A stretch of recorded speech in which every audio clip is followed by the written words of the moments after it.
For this video, we will look at the Nobel Prize in Physics for the year 1911 for Wilhelm Wien for his discoveries regarding the laws of governing the radiation of heat.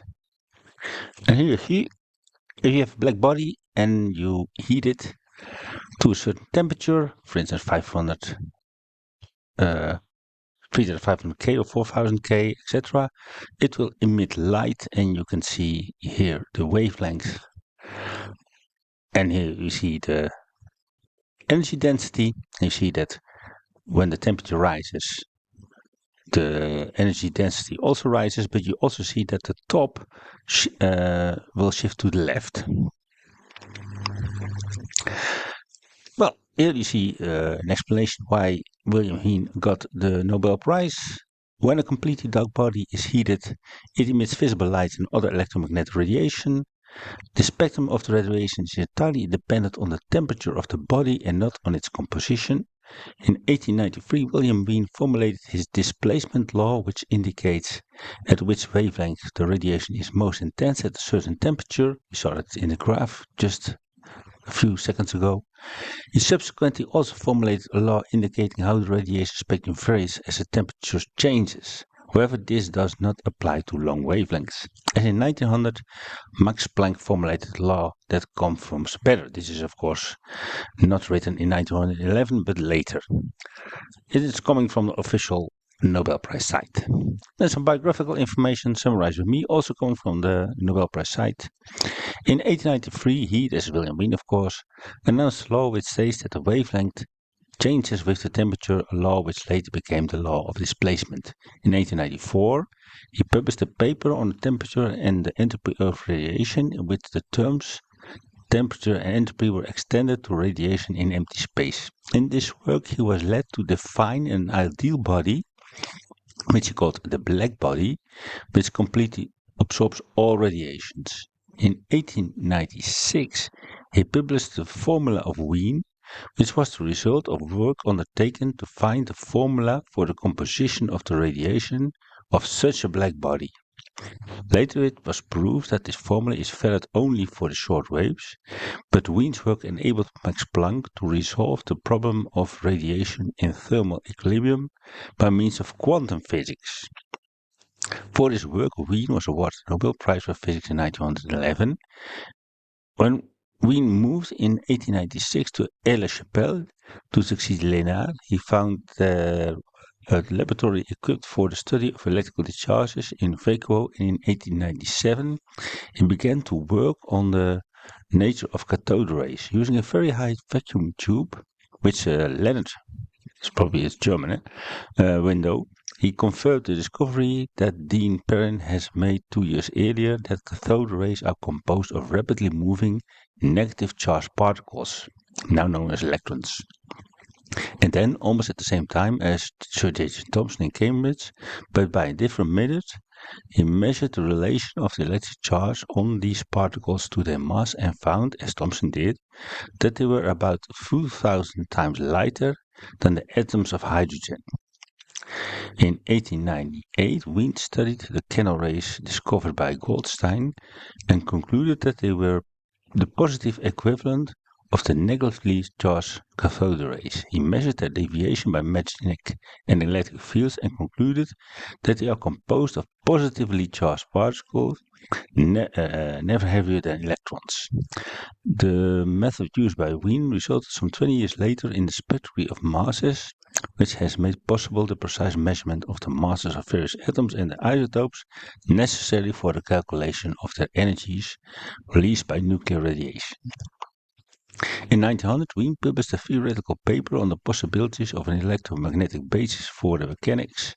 Subsequently, he did further work on the canal rays, showing in 1912 that, if the pressure is not extremely weak, these rays lose and regain by collision with atoms of radial gas the electric charge along their course of travel.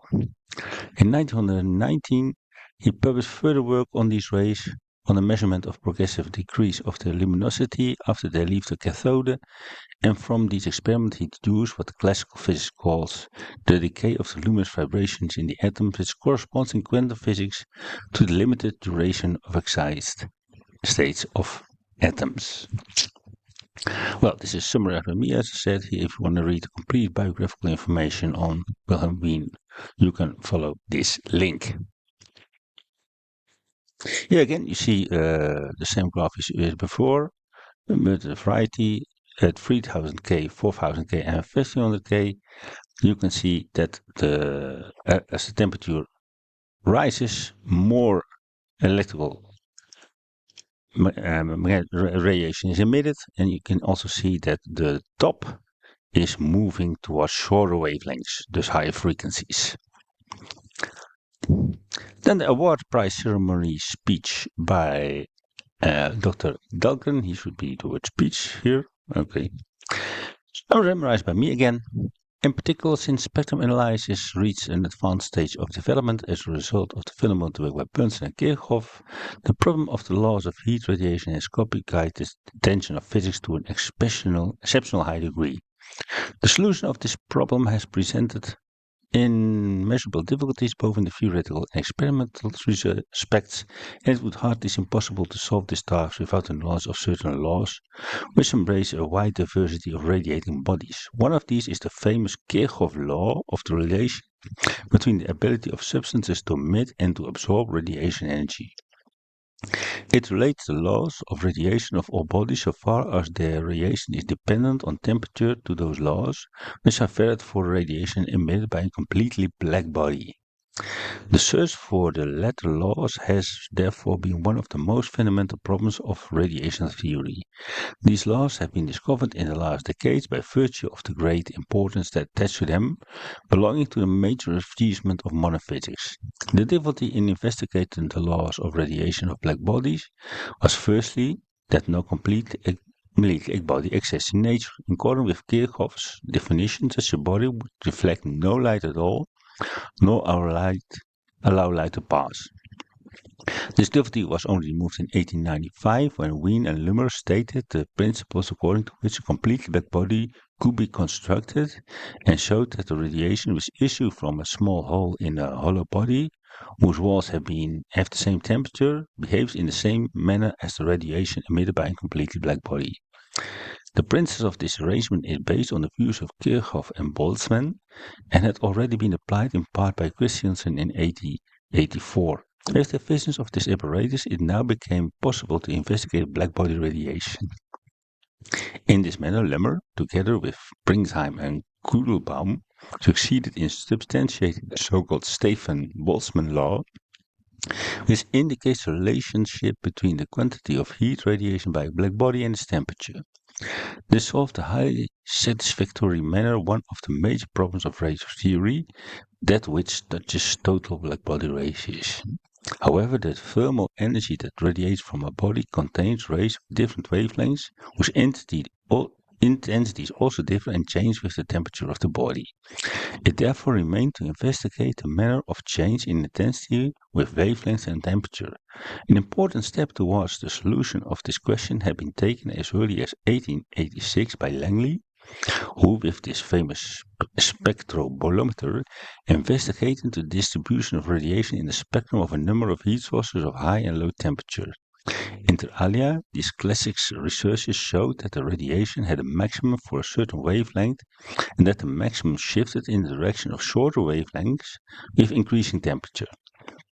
In 1893, Wien published a theoretical paper which was destined to acquire the utmost importance in the development of radiation theory.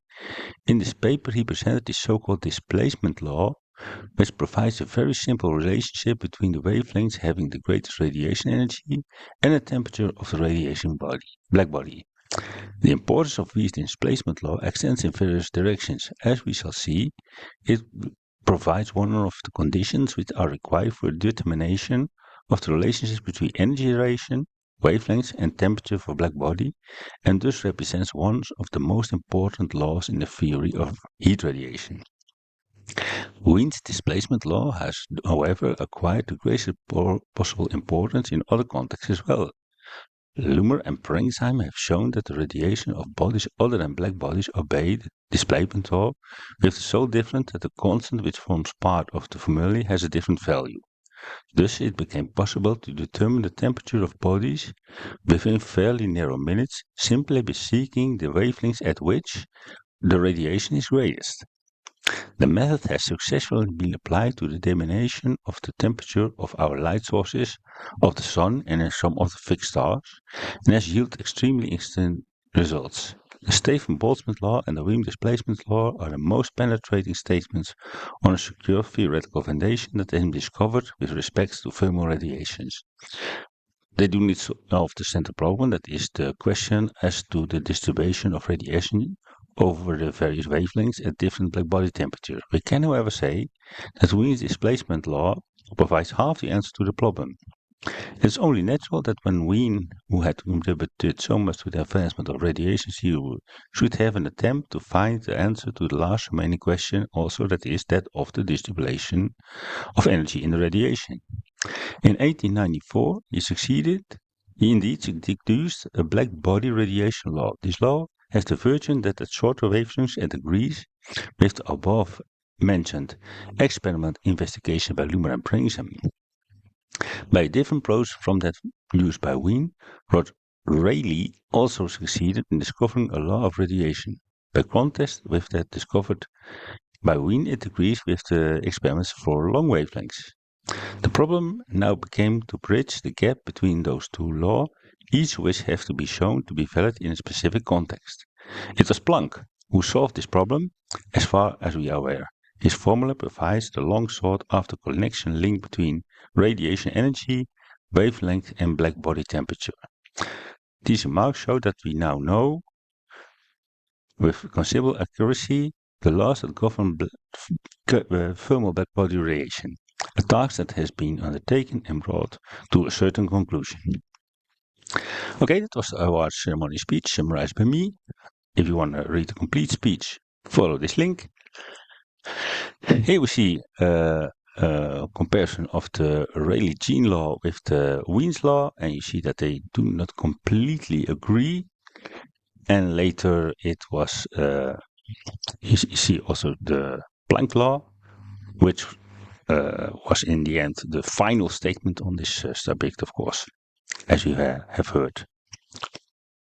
And here again, a comparison between the Planck and the Wien law. You see that at higher wavelengths there is a small difference. Next week we will go into the Nobel Prize lecture given by Wilhelm Wien himself. For now, thank you for watching and maybe until another time.